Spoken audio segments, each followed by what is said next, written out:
ఈరోజు కంప్యూటర్ క్లాస్లో వచ్చేసరికి పవర్ పాయింట్ అండి. ఆల్రెడీ ఎక్సెల్ అయితే కంప్లీట్ అయిపోయిందనమాట. సో ఎక్సెల్లో నేను 3 వీడియోస్ అయితే చేశాననమాట. సో శాలరీ స్టేట్మెంట్, ఈఎంఐ, అలాగే స్కూల్ రిపోర్ట్ అంటే మార్క్స్ రిపోర్ట్ ఎలా చేసుకోవాలి ఇవన్నీ కూడా అయిపోయినాయి అనమాట. సో ఎక్సెల్ తర్వాత మనకి పవర్ పాయింట్ అయితే ఉంటుందన్నమాట. సో ఈ పవర్ పాయింట్ ఎలా చేసుకోవాలి ఏంటి అన్నది స్టెప్ బై స్టెప్ అయితే ఈ వీడియోలో అయితే క్లియర్గా ఎక్స్ప్లెయిన్ చేస్తాను. మీరు చేయవలసింది ఒకటేనండి, స్కిప్ చేయకుండా చూస్తే మీకు డీటెయిల్స్ అన్నీ కూడా ఈ వీడియోతో మీకు పవర్ పాయింట్ ఎలా చేయాలన్నది ఈజీగా అర్థమవుతుంది అనమాట.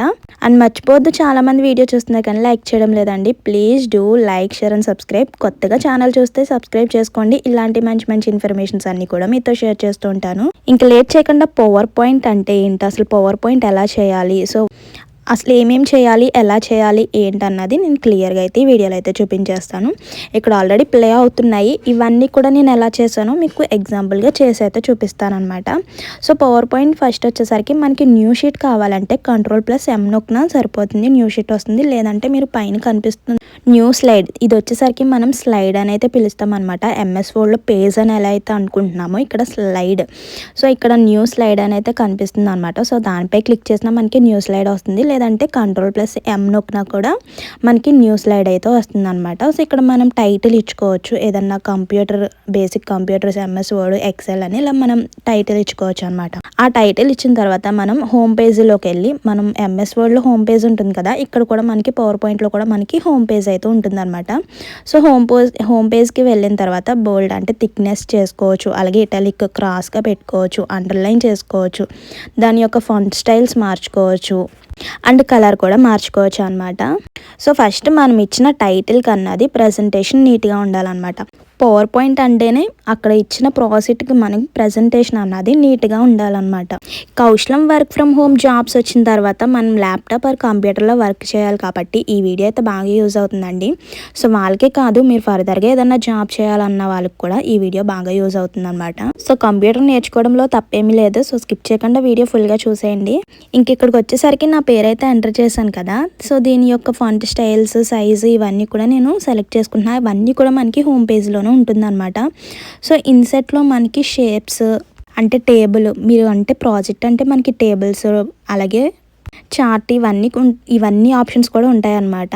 సో ఇక్కడ ఇచ్చిన నేను నేమ్కి వచ్చేసరికి యానిమేషన్ అయితే పెడుతున్నాను అనమాట. సో చూడండి, ఒక యానిమేషన్ అయితే పెట్టాను. సో అలా జంప్, మెయిన్ హెడ్డింగ్ వచ్చేసరికి యానిమేషన్. సో ఒక్క యానిమేషనే కాదు, సో పైన యానిమేషన్ అని కనిపిస్తుంది కదా ఆప్షన్, దానిపై క్లిక్ చేయగానే మనకి సో చాలా యానిమేషన్స్ అయితే ఉంటాయన్నమాట. చూసారు కదా. So entrance animation, so entrance ఎలా ఓపెన్ అవ్వాలి, సో ఎంట్రన్స్ ఎలా పెట్టుకోవాలి, సో ఒక్క యానిమేషనే కాదు, మనం 2-3 ఎన్నైనా పెట్టుకోవచ్చు అనమాట, అది మన ఇష్టం. సో ఎంట్రన్స్ అలాగే ఎగ్జిట్, లాస్ట్లో ఎలా నేమ్ వచ్చేసరికి ఎలా వెళ్ళిపోవాలి, సో ఎంట్రన్స్ పెట్టుకోవచ్చు, అలాగే ఎగ్జిట్ కూడా పెట్టుకోవచ్చు. ఎగ్జిట్ వచ్చేసరికి మనం లెఫ్ట్ సైడ్ని యూజ్ చేసుకోవాలన్నమాట, లెఫ్ట్ సైడ్ యానిమేషన్ యూజ్ చేసుకోవాలి. అక్కడ చూడండి మోర్ ఎంటర్ యానిమేషన్ అనేది ఉంటుంది, దానిపై క్లిక్ చేయగానే ఇవన్నీ కూడా వస్తాయి అన్నమాట. మనకి ఏ యానిమేషన్ కావాలో సెలెక్ట్ చేసుకోవడమే, ఒకటే కాదు ఎన్నైనా పెట్టుకోవచ్చు అన్నాను కదా. నెక్స్ట్ ట్రాన్సిషన్స్ అంటే మనకి పేజ్ డిజైన్ అనమాట. సో పేజ్ వచ్చేసరికి ఎలా ఓపెన్ అవ్వాలి, సో చూసారు కదా, ఇందులో కూడా మనకి చాలా ఆప్షన్స్ అయితే ఉంటాయి అన్నమాట. అండ్ ఇక్కడ నేను ముందుగా చేసినవి అయితే ఇవన్నమాట. సో బేసిక్ కంప్యూటర్ అని పెట్టి పేజ్ ఓపెన్ అవ్వగానే అలా వస్తుంది. అలాగే సైడ్ హెడ్డింగ్, సో వాటి యొక్క ఫాంట్ స్టైల్స్ ఇవన్నీ కూడా మార్చాను. అలాగే వాట్ ఈస్ కంప్యూటర్ అని, సో కంప్యూటర్ యొక్క డెఫినేషన్ అయితే ఇందులో మనకి సౌండ్స్ కూడా పెట్టుకోవచ్చు అనమాట. అక్కడ కనిపిస్తుంది చూసారు కదా సౌండ్స్ అని, సౌండ్స్ కూడా పెట్టుకోవచ్చు అనమాట. నెక్స్ట్ ఇన్సెట్లోకి వెళ్ళి టేబుల్ అయితే టేబుల్, లేదంటే పిక్చర్ అయితే పిక్చర్. సో నేనైతే స్టార్ అయితే ఎంటర్ చేస్తున్నాను. సో ఇవన్నీ మనం డైరెక్ట్గా చూడకుండా పైన స్లైడ్ షో అని ఉంది కదా, సో దానిపై క్లిక్ చేస్తే మనకి ఇందాక ఓపెన్ అయింది కదా, ఫస్ట్ ఓపెన్ అయింది చూసారు కదా, అలా వస్తుంది అనమాట. సో మళ్ళీ పెడతాను చూడండి. ఇక్కడైతే నేను ఇన్సర్ట్లోకి వెళ్ళిన తర్వాత షేప్స్ని అయితే సెలెక్ట్ చేసుకున్నాను అనమాట. అలాగే ఆ షేప్స్ కూడా యానిమేషన్ పెట్టుకోవచ్చు అండి. ఎంటర్ అలాగే ఎగ్జిట్ 2 కూడా పెట్టుకోవచ్చు అనమాట. సో ఎంట్రన్స్ వచ్చేటప్పుడు ఎలాగా, అలాగే ఎగ్జిట్ వచ్చినప్పుడు. ఇప్పుడు వచ్చేసరికి నేను టైటిల్కి వచ్చేసరికి ఎగ్జిట్ అయితే పెడుతున్నా, అంటే ఎలా క్లోజ్ అవ్వాలి. సో ఎంట్రన్స్ పెట్టాను కదా, అలాగే ఎగ్జిట్ కూడా పెడుతున్నా. సో ఇప్పుడు చూడండి స్లైడ్ షో చూద్దాం. ఇదన్నమాట స్లైడ్ షో వచ్చేసరికి.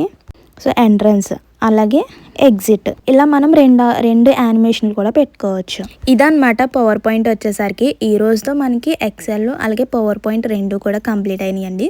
సో నెక్స్ట్ వచ్చేసరికి నేను HTML ఎలా చేయాలన్నది కూడా చూపిస్తాను. సో మర్చిపోద్దండి, ఇలాంటి మంచి మంచి వీడియోస్ అన్ని మీతో షేర్ చేస్తున్నందుకు ఒక్క చిన్న లైక్, అలాగే కొత్తగా ఛానల్ చూస్తే సబ్స్క్రైబ్. ఇలాంటి మంచి మంచి వీడియోస్ అన్ని కూడా మీతో షేర్ చేస్తూ ఉంటాను. So please do like, share and subscribe. Thank you for watching. Bye.